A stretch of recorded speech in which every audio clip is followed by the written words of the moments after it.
Start करेंगे बेटा। आज हम दो टॉपिक कर रहे हैं, दोनों ही most most most important topics है। आज दोस्तों सबसे पहले मैं टॉपिक करवाने वाला हूं आपको एक क्वेश्चन जो हमने, शायद आपने नाम सुना हो पहले भी, IRMS, root mean square, root mean square current. Peak current होता है बेटा आई नॉट। आरएमएस करंट और पीक करंट में रिलेशन होता है दोस्तों, IRMS is I naught by root two. ये डेरिवेशन हमने नहीं करा था, इसको मैं अभी करवाऊंगा। और दूसरा ट्रांसफॉर्मर, ये दोनों इंपॉर्टेंट डेरिवेशंस आज हम डिस्कस करने वाले हैं। तो सबसे पहले IRMS is I naught by root two, इसको करना है तो एक फॉर्मूला आपको पहले याद रखना होगा, वो है cos 2 थीटा।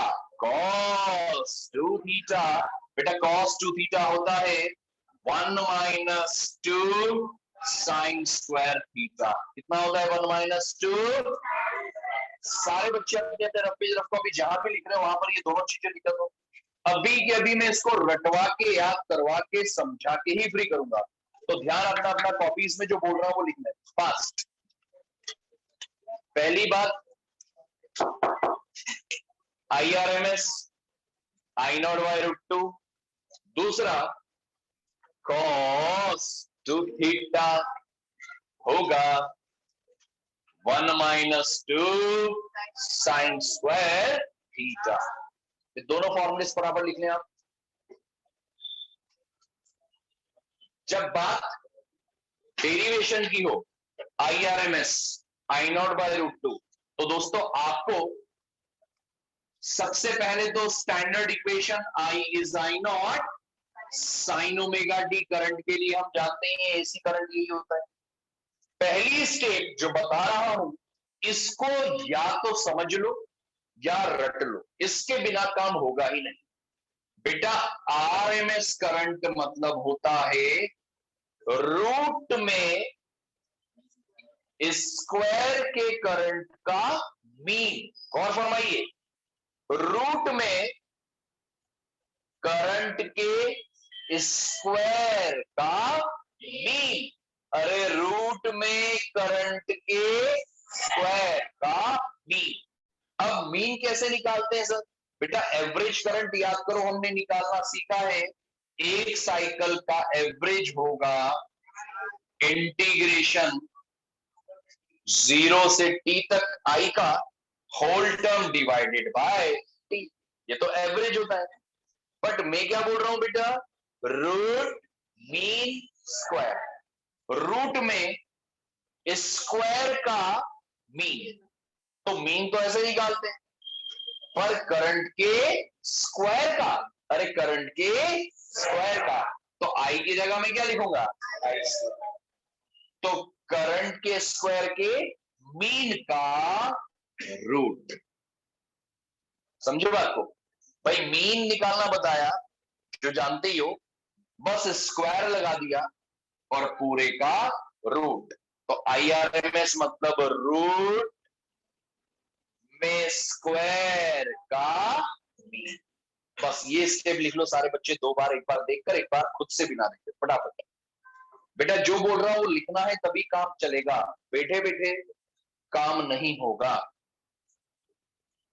ये स्टेप दो बार लिखना, एक बार देखकर लिख लो, एक बार कोशिश करें बिना देखे। IRMS की सबसे खास इंपॉर्टेंट स्टेप, इक्वेशन नंबर लेंगे इसको सेकेंड। फर्स्ट हमने उसको लिया था I is I naught sine omega T. अब कहानी में आगे बढ़ने के पहले, हम इसको सॉल्व करने के पहले ऊपर वाली वैल्यू को निकालेंगे। कैसे निकालेंगे? ध्यान सभी बच्चों का बोर्ड की तरफ। मैं ऊपर वाली वैल्यू को अलग से कंसिडर करूंगा, ऊपर वाली वैल्यू को अलग से कंसिडर कर रहा हूं। सुनना, अभी लिखना मत।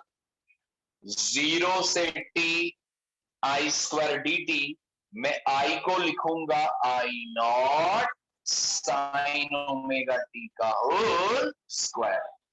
होल स्क्वायर में आई नॉट का स्क्वायर बाहर जाएगा तो आई नॉट स्क्वायर, 0 से t sine square omega t. ये दोनों स्टेप्स खुद से लिखो जाए, करो fast, try to do it by yourself.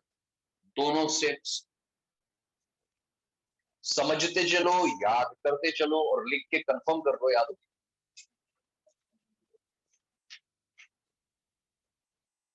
I naught square बाहर, साइन स्क्वायर ओमेगा टी को इंटीग्रेट करना है हमें, I naught square as it is बाहर है। अब दोस्तों साइन स्क्वायर ओमेगा टी का इंटीग्रेशन नहीं होता है डायरेक्ट, स्क्वायर होने के कारण, स्क्वायर होने के कारण इसको इंटीग्रेट नहीं किया जा सकता।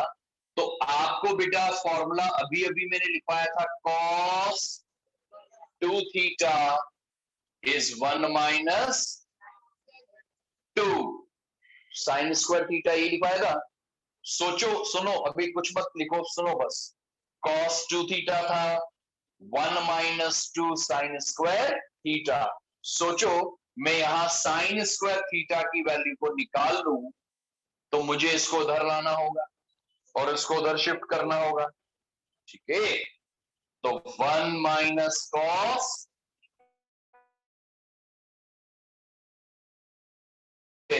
वो डिनोमिनेटर में आ जाएगा तो उनके सही लिखा रहे।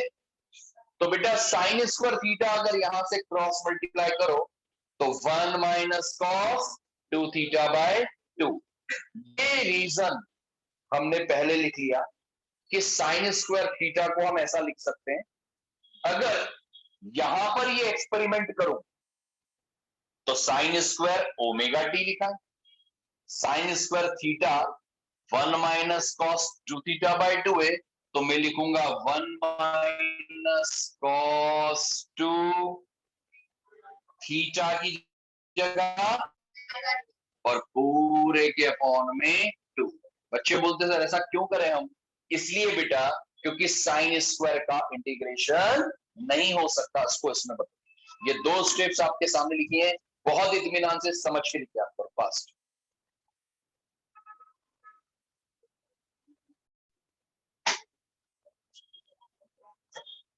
ये आपने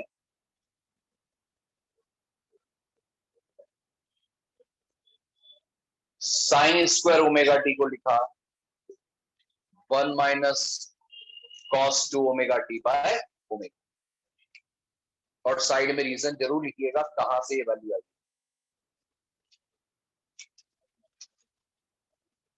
बस यहां तक अगर आपने बहुत अच्छे से कर लिया, आगे बिल्कुल तकलीफ नहीं आएगी, आसान। बस ये फॉर्मूला मत भूलिएगा बेटा, इसको लिखकर जरूर याद कर लीजिएगा। के बाद अब बेटा अब हमारे सामने इसको इंटीग्रेट करने का टास्क है, जो आसान है, कोई बहुत टफ नहीं है। सबसे पहले मैं अब ये रीजन हटा रहा हूं। अब ध्यान बेटा फिर से सब बच्चों का बोर्ड की तरफ, अगली दो स्टेप्स को ध्यान से सुनिएगा, देखिएगा।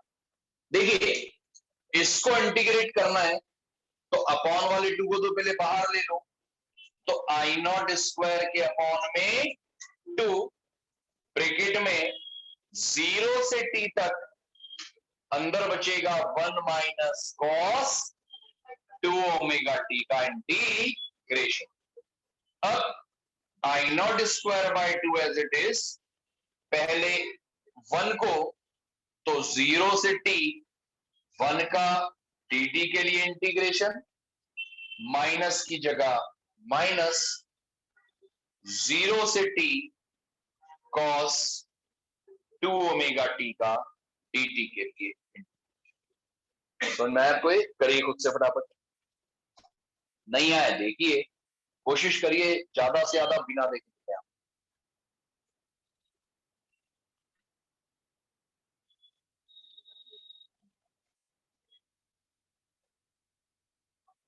पहले अपॉन वाले 2 को बाहर लेंगे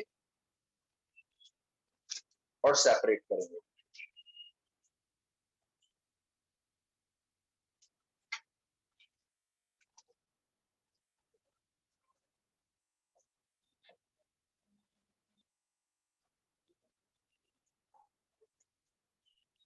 इसके बाद इतना हुआ, देखिए सभी बच्चे फटाफट करिए। अब इसके बाद बेटा इंटीग्रेट करने की बारी। यहां 1 का dt के लिए होगा इंटीग्रेशन। बेटा 1 का dt के लिए करने पे आएगा स्मॉल t, और लिमिट आएगी बेटा 0 से कैपिटल T। फिर से ध्यान है मेरी तरफ, बोर्ड की तरफ सुनो। 1 का dt के लिए करने पर आता है t, लिमिट आएगी 0 से t, माइनस बेटा cos 2 ओमेगा t का करना है, तो cos का इंटीग्रेशन होता है sin 2 ओमेगा t और अपॉन में 2 ओमेगा। बेटा यहां गलती करते हैं बच्चे, पहली इंटीग्रेशन कर रहे हो, डिफरेंशिएशन में बच्चों के दिमाग में क्या आता है कि यार cos का तो माइनस था, वो डिफरेंशिएशन था। बेटा ये क्या है, इंटीग्रेशन। तो cos 2 ओमेगा t का इंटीग्रेशन sin 2 ओमेगा t, और t के मल्टीपल में लिखा है ना 2 ओमेगा, वो अपॉन में, और लिमिट आएगी 0 से। करिए इतना बेटा।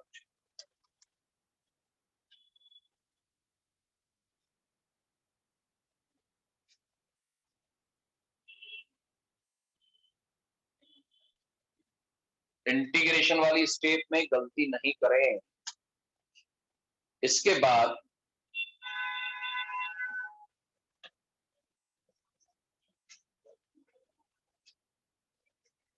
स्टेप में हमें लिमिट पुट करना है। चलिए अब सुनेंगे ध्यान से, अब सभी बच्चों का ध्यान बोर्ड की तरफ।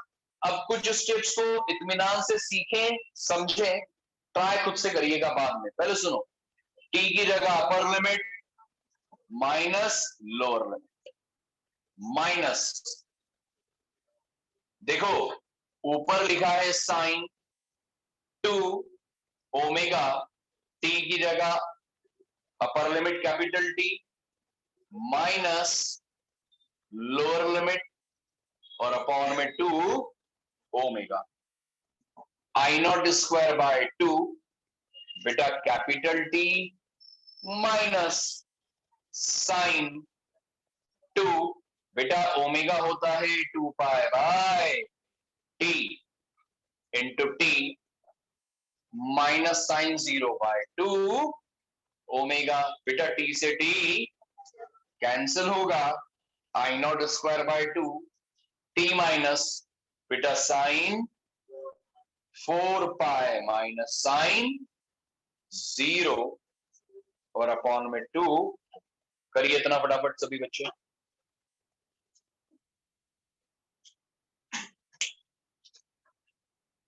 जो कर रहे हैं उसी में दिमाग लगाएंगे तो 100% बेटा वो याद भी होगा, समझ में भी आएगा।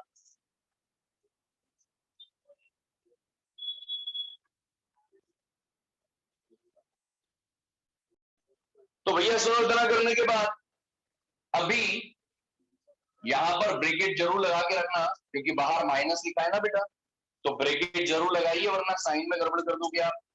अभी तो इसलिए नहीं होगी क्योंकि sine 4 pi always 0 minus sine 0 is again, तो ये पूरी टर्म ही क्या हो जाएगी, ठीक। याद रखना साइन 4 पाई की वैल्यू 0, तो आपके पास वैल्यू आ गई आई नॉट स्क्वायर बाय 2 इंटू। चलिए फटाफट देखिए स्टेप्स।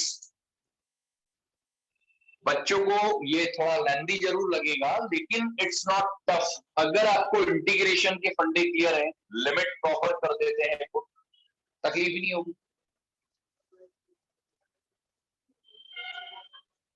सो IRMS जल्दी से इतना करिए और लिखिए ये वाली स्टेप। IRMS की पहली स्टेप याद होगी, उम्मीद कर रहा हूं आपको, यही लिखा था हमने, देखो अंडर रूट में करंट के स्क्वायर का मीन यही थी ना से। अब आप अंडर रूट बेटा आई नॉट आई स्क्वायर का इंटीग्रेशन अभी तो निकाला आपने, ये वैल्यू आ रही है कितनी, I naught square by 2 into t, यही वैल्यू निकाली थी ना आपने अभी, I naught square by 2 into t whole term divided by t से t. Finally I naught square root के बाहर जाएगा तो आई नॉट ही जाए बचेगा, और 2 चूंकि रूट के अंदर है तो आई नॉट बाय रूट, मुबारक हो बेटा आई आर एम एस आ गया, I naught by under root 2। ये है RMS current root mean square current की कहा। ठीक है, प्रैक्टिस एक बार और उनको लगेगी जो बच्चे फर्स्ट टाइम पढ़ रहे हैं या जिन बच्चों को थोड़ा सा मैथमेटिकल कैलकुलेशन में प्रॉब्लम आता है। तो आप सब बच्चे एक बार और इसको पूरी ईमानदारी से घर पर जरूर ट्राई करिए। ठीक है, उसके बाद अब बात करेंगे ट्रांसफॉर्मर, जो मोस्ट इंपॉर्टेंट टॉपिक है इस चैप्टर का, ट्रांसफॉर्मर्स। देखिए भैया, सबसे पहले कुछ बेसिक बातें इस टॉपिक से जुड़ी। ये डिवाइस क्या करेगा? ट्रांसफॉर्मर डिवाइस दोस्तों केवल एसी करंट, अल्टरनेटिंग करंट के लिए काम करेगा। पहली बात तो याद रखो, AC only work for DC, केसी, yes, it only work for AC. आज तक आप डायरेक्ट करंट पढ़ते आए हैं, कभी ट्रांसफॉर्मर का यूज नहीं करा क्योंकि होता ही नहीं है बेटा। It only work for AC. Transformer वो डिवाइस है जो अल्टरनेटिंग वोल्टेज को या तो इंक्रीज करेगा या डिक्रीज करेगा। ट्रांसफॉर्मर का जो वर्किंग होता है बेटा, वो डिपेंड करता है म्यूचुअल इंडक्शन। कौन से टॉपिक? तो दोस्तों इतनी बातें हम लिख सकते हैं ट्रांसफॉर्मर के लिए कि it is a device which increases और decreases alternating voltage. Working of transformer is based on mutual induction. Okay, इसके बाद ट्रांसफॉर्मर के टाइप्स की बात लिखेंगे कि there are 2 types of transformer, step up transformer and step down. नाम से भी समझ में आता है, स्टेप अप वोल्टेज को इंक्रीज करेगा, आउटपुट वोल्टेज को, और स्टेप डाउन आउटपुट वोल्टेज को डिक्रीज करेगा। अब इसके बाद सीधे कंस्ट्रक्शन पे आएंगे। कंस्ट्रक्शन में आप दोनों डायग्राम ड्रॉ करेंगे, स्टेप अप भी और स्टेप डाउन। इसमें डायग्राम में मैंने एक आध दो बार जो बच्चों का अभी टेस्ट किया, कॉपीज में चेक किया, डायग्राम में बहुत गड़बड़ कर रहे हैं, नहीं बना पा रहे। तो मैं आपको एक बार समझाता हूं, सिखाता हूं, मेरे साथ एक बार आप प्रैक्टिस करो। डायग्राम पहले बना रहा हूं, पूरा ध्यान से सुनो बेटा। डायग्राम में आपको एक्चुअली सॉफ्ट आयरन, क्या वर्ड यूज किया दोस्तों मैंने? सॉफ्ट आयरन की एक रेक्टेंगुलर फ्रेम लेना है। सॉफ्ट आयरन, आयरन का एक टाइप होता तो हार्ड ही है बेटा, बट उसकी स्पेशल प्रॉपर्टीज के कारण उसको सॉफ्ट आयरन कहते हैं। एक पतली सी आपके पेपर इतनी थिन सॉफ्ट आयरन की रेक्टेंगुलर प्लेट हमने ली है। हम इनको एक के ऊपर एक के ऊपर एक रखेंगे, पूरा सेटअप बनाएंगे, वो डायग्राम में दिखाना। अब सर इसको एक के ऊपर एक कैसे रखेंगे, कैसे बताएंगे डायग्राम में इसको 3D इफेक्ट में? तो बेटा आप क्या करिए, ऐसी पतली फ्रेम बनाना। कुछ बच्चे शुरुआत में ही गलती कर देते हैं, ये फ्रेम ब्रॉड बना देते हैं तो गलत हो जाता है। पतली फ्रेम बनाइए। 3D इफेक्ट देने के लिए बेटा आप इस तरह से यहां पर वर्टिकल लाइंस और यहां हॉरिजॉन्टल लाइंस को ड्रॉ करें, और इसकी भी विड्थ कम, ऐसा नहीं बहुत ज्यादा ब्रॉड, वर्टिकल और हॉरिजॉन्टल। इतना समझ आया ना आपको? बनाओ बेटा, इतना आएगा। केवल एक ही स्टेप अप का ही बना लेंगे, डाउन में आपको समझा दूं कैसे बनाएंगे। अभी सिखाया मैंने एक रेक्टेंगुलर सॉफ्ट आयरन की थिन शीट बनाइएगा इस तरह से,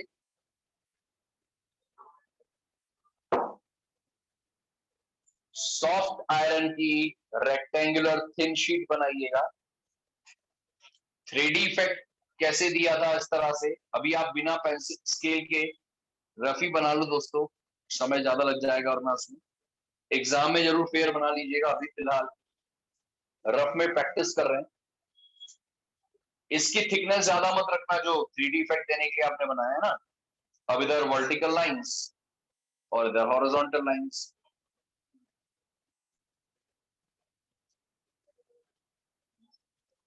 ओके, बन गया था। और भी इसको थोड़ा प्रॉपर लुक देने के लिए इधर की तरफ देखो सभी बच्चे। इतना बनाने के बाद इस तरफ भी बेटा थोड़ा सा 3D इफेक्ट देने के लिए हम लोग किस तरह से, मैं बता रहा हूं, देखो जरा, बनाओ सभी बच्चे। यहां पर इस तरह से ये बनाइए आप, और फिर इधर हॉरिजॉन्टल लाइंस और यहां पर वर्टिकल लाइंस, ये बना, horizontal lines and vertical lines. ये फाइनली सॉफ्ट आयरन की फ्रेम बना दी है हमने। अब इसके ऊपर बेटा प्राइमरी और सेकेंडरी कॉइल्स बनती है। अब ध्यान से सुनिएगा, स्टेप अप, स्टेप अप के लिए प्राइमरी जो है बेटा, ध्यान से सुनिएगा, खास बात बता रहा हूं, यहां प्राइमरी में, इधर प्राइमरी कॉइल में नंबर ऑफ टर्न्स कम होंगे और थिक वायर होंगे, मोटे वायर्स होंगे। अभी मत बनाओ, पहले सुन लो आराम से। ऐसे नंबर ऑफ टर्न्स कम बनाइएगा और मोटे वायर बनाइए, जबकि इधर सेकेंडरी कॉइल में पतले पतले ज्यादा टर्न्स वाले वायर्स को लीजिए। ये है सेकेंडरी कॉइल। आपने एक ही डायग्राम बनाया, अब स्टेप अप का ही बना लो, केवल इधर थिक वायर प्राइमरी में, सेकेंडरी में थिन वायर्स और ज्यादा वायर्स, प्राइमरी और सेकेंडरी। ये कहानी स्टेप अप के लिए है बेटा, ये डायग्राम स्टेप अप का है।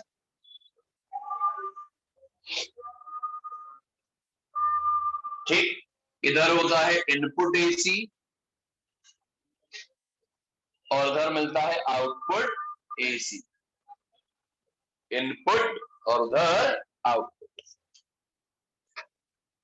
जबकि स्टेप डाउन में जस्ट रिवर्स होता है। अब वो मत बनाइएगा, केवल ध्यान इधर लगाइएगा। स्टेप डाउन में प्राइमरी में नंबर ऑफ टर्न्स ज्यादा लीजिएगा, थिन वायर लीजिएगा, क्यों उसका कंसेप्ट बताऊंगा मैं। और सेकेंडरी में थिक वायर और कम नंबर ऑफ टर्न्स। ओके, अभी ये इनकम्प्लीट डायग्राम था, इतना बना दिया मैंने समझाने के लिए, कहा डिफरेंस है स्टेप अप और स्टेप डाउन में।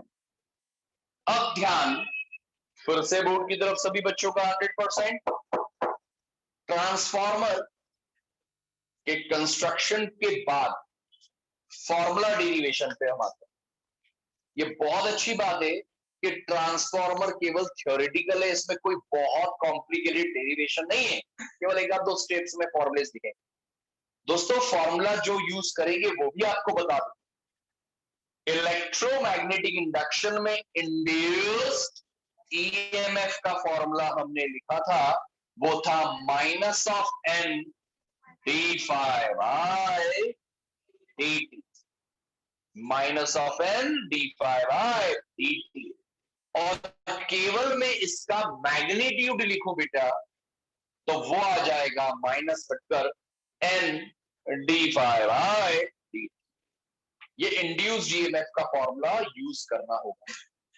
चलिए अब बात करते हैं फॉर्मूला डेरिवेशन। फॉर्मूला डेरिवेशन में कंसीडर करके हम कौन कौन से वेरिएबल लेंगे, सुनना। एक तो नंबर ऑफ टर्न प्राइमरी और सेकेंडरी के लिए, तो प्राइमरी के लिए एनपी, सेकेंडरी के लिए एनएस। वोल्टेज प्राइमरी के लिए वीपी, सेकेंडरी के लिए Vs, करंट प्राइमरी के लिए Ip, सेकेंडरी के लिए Is।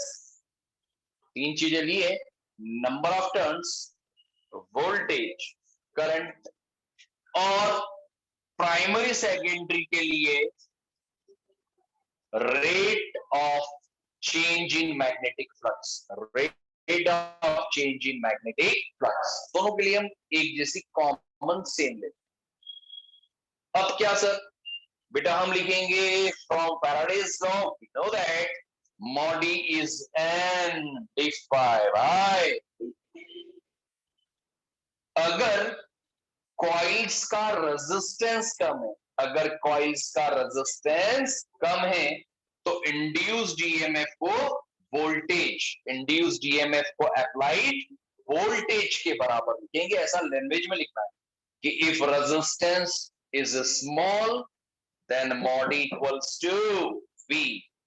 Then for primary coil, primary coil के लिए लिखो बेटा इस इक्वेशन से, तो इसकी जगह तो वोल्टेज आएगा, वो भी प्राइमरी का, n number of turns primary के, d5 by dt, इक्वेशन 1 जो भी आ रही फर्स्ट सेकेंड फर्स्ट ले रहा हूं। सिमिलरली फॉर सेकेंडरी, यही इक्वेशन सेकेंडरी के लिए Vs ns d5 by dt, ये सेकेंड इक्वेशन। तो कुल मिलाकर पिक्चर बहुत आसान है, बस यही एक फॉर्मूला यूज में है। ठीक है, अब आप क्या करिए, इसके बाद बेटा आप इस सेकेंड वाली से फर्स्ट को डिवाइड कर दो, तो बेटा Vs ऊपर, ध्यान रखना सेकेंडरी का वोल्टेज ऊपर, नीचे primary, Vs by Vp is ns by n, और ये तो कैंसिल ही होगा, इसको इक्वेशन नंबर। तो बेटा आपने वोल्टेज और नंबर ऑफ टर्न्स में रिलेशन निकाला। अब आप करंट के लिए फाइंड करिएगा इक्वेशन। करंट कैसे लाएंगे, तो दोस्तों transformer work at constant power, transformer work as constant power, तो input power equals to output power. Input power होता है वोल्टेज इंटू करंट, अरे वोल्टेज इंटू इनपुट मतलब प्राइमरी, आउटपुट मतलब, क्योंकि हम ऑलरेडी Vs बाय Vp निकाल चुके हैं, तो यहां पर भी Vs बाय Vp निकालेंगे तो आएगा Ip बाय, और लिखिए थर्ड और फोर्थ से आप लिख पाएंगे Vs by Vp equals to Ip by Is equals to ns by Np। कहा जाता है इसको ट्रांसफॉर्मर रेशो। कौन सा रेशो, इंपॉर्टेंट बात, ns ऊपर होना जरूरी, ये सेकेंडरी का नंबर ऑफ टर्न्स ऊपर होना जरूरी। अब इसको मान लीजिए मैं फिफ्थ इक्वेशन ले, इतना जो हमने किया है बेटा ट्रांसफॉर्मर का, यही बस डेरिवेशन पार्ट। बट सर अभी तक ये नहीं बताया कि ये वोल्टेज को ज्यादा और कम कैसे कर रहा है सर। तो बेटा देखिएगा, इतना लिखने के बाद सुनिएगा ध्यान से, इस स्टेप तक लाने के बाद, ट्रांसफॉर्मर रेशो लाने के बाद आप लिखेंगे for step up.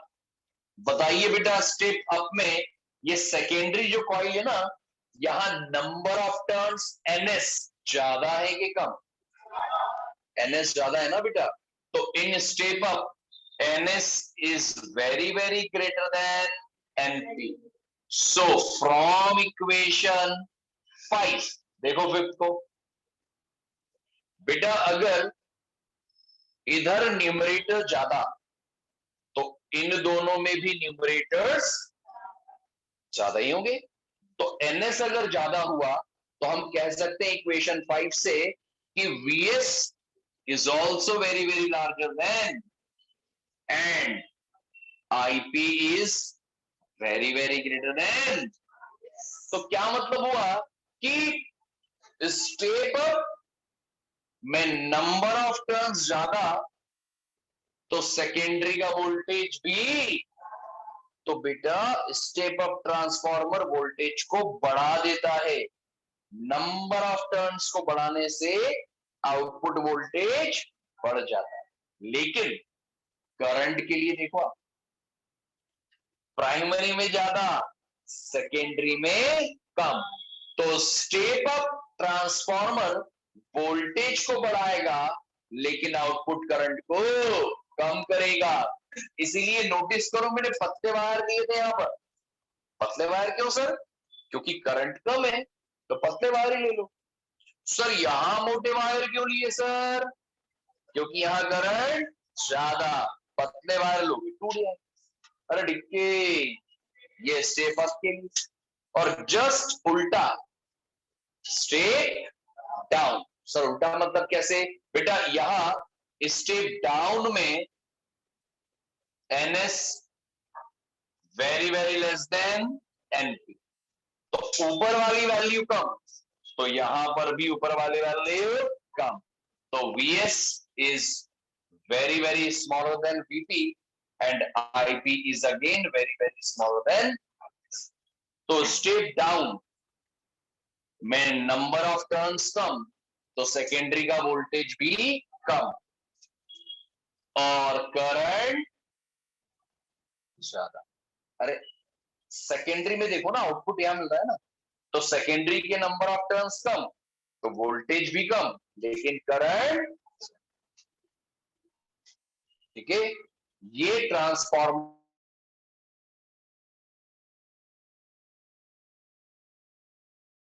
Energy loss का क्वेश्चन बनता है कि कौन कौन से एनर्जी लॉसेस कैसे कम होते हैं। तो ट्रांसफार्मर के बेटा एनर्जी लॉस को आप ध्यान से समझिए, बड़ा आसान है, थ्योरेटिकल है। सबसे पहले हम बात करेंगे कॉपर लॉस। कौन सा लॉस? अब दिमाग लगाइए कि यहां पर कॉपर का क्या बना है, तो कॉपर के वायर से, और वायर का होता है रेजिस्टेंस। रेजिस्टेंस के कारण एनर्जी हीट के फॉर्म में लॉस होती है। तो कैसे लिखिएगा कि ट्रांसफार्मर जो है इसमें प्राइमरी और सेकेंडरी वायर्स कॉपर वायर्स के हैं जिनका रेजिस्टेंस है, and due to this resistance some part of energy is wasted in the form of heat। कैसे रिड्यूस करें? तो बेटा वायर का रेजिस्टेंस होता है रोले, क्या होता है? एरिया ज्यादा तो रेजिस्टेंस, तो थिक वायर लो। कौन से wire? By taking thick wire copper loss को कम कर सकते हैं। बेटा बच्चे उलझ जाते हैं, समझ नहीं पाते हैं कैसे कम करते हैं। समझो इस बात को, रेजिस्टेंस कम करना है तो वायर को थिक लेंगे। दूसरा होता है दोस्तों आयरन लॉस। कौन सा लॉस? बेटा इसके लिए आपको पता होना चाहिए एडी करंट। कौन सा बेटा? एक्चुअली ये जो फ्रेम आपको दिख रही है ना बेटा, ये सॉफ्ट आयरन की है। जब प्राइमरी सेकेंडरी कॉइल में करंट होगा तो मैग्नेटिक फ्लक्स चेंज होगा और फ्रेम में प्रोड्यूस होगा एडी करंट। और एडी करंट का प्रोड्यूस होना मतलब एनर्जी का लॉस होना। भाई एनर्जी कहीं ना कहीं वेस्ट हो रही है ना इस करंट को प्रोड्यूस कर। इसको कम करना है तो इसके लिए लैमिनेटेड फ्रेम लो। कौन सी दोस्तों? तो कई बार ये क्वेश्चन ऑब्जेक्टिव में आ जाता है कि आयरन लॉस को कैसे कम किया जाए, तो by laminating the coil. By laminating the coil. तीसरा होता है बेटा हिस्टेरेसिस। कौन सा बेटा? कई बच्चे इस नाम को ही याद नहीं कर पाते हैं, कोई बात नहीं, हिस्टेरेसिस भूल गए बट तो इतना लिख देना कि इस अल्टरनेटिंग करंट के कारण ये फ्रेम बार बार मैग्नेटाइज्ड, डीमैग्नेटाइज्ड, मैग्नेटाइज्ड और, तो एनर्जी का हिस्सा मैग्नेटाइज्ड डीमैग्नेटाइज्ड में वेस्ट होना हिस्टेरेसिस लॉस है। फ्लक्स लीकेज कौन सा दोस्तों? नेक्स्ट है प्राइमरी सेकेंडरी में सेम फ्लक्स लिया था, practically it is not same, थोड़ा बहुत तो एनर्जी लॉस होगा। कम करने के लिए क्लोज बॉक्स, क्लोज। और आखिरी दोस्तों साउंड और वाइब्रेशंस के कारण एनर्जी लॉस, साउंड और वाइब्रेशंस के कारण energy. So that's enough for today. It's all about